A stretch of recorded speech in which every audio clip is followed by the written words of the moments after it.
Hello, viewers of Jonathan George Villaria's Word Emporium.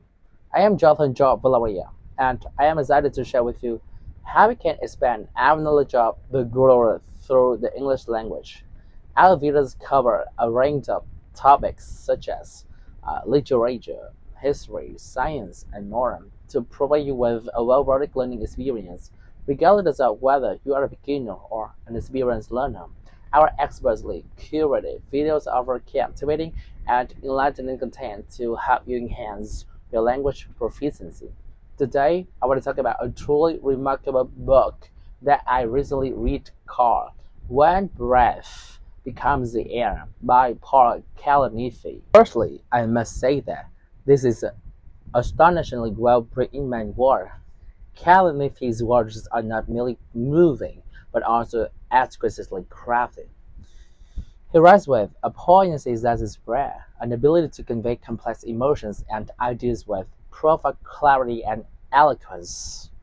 Kalanithi's writing style is reminiscent of that of the late Maya Angelou, who once said, "I've learned that people will forget what you said, people will forget what you did, but people will never forget how you made them feel."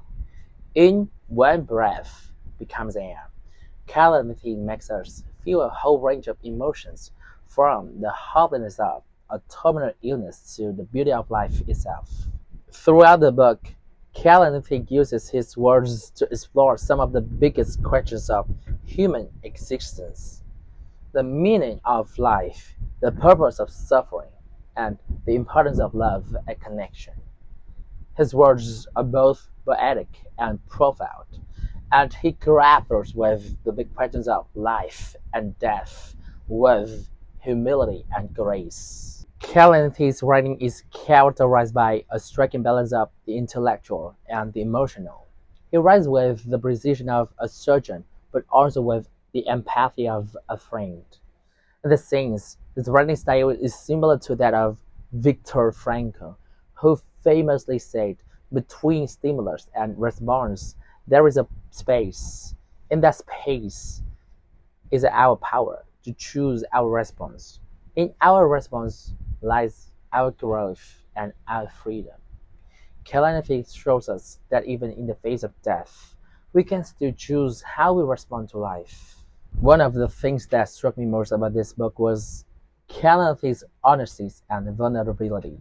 He doesn't sugarcoat the reality of his illness or the pain that he and his family went through.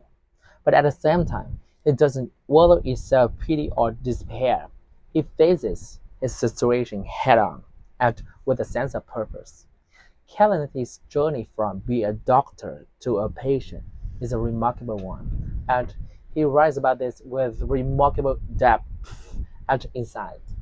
He uses vivid metaphors and striking similes to convey the complexity of his experience, and he does so with remarkable candor. Thank you for joining me on this episode. Your questions, comments, and feedback are always welcome and appreciated. So please don't hesitate to leave them in the comment section below.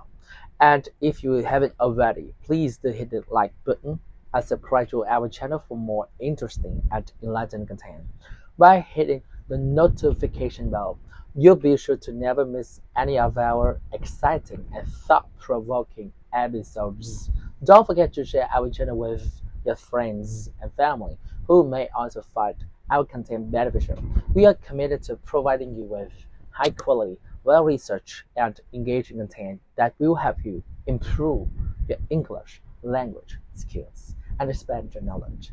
And I look forward to sharing more insightful and inspiring things that you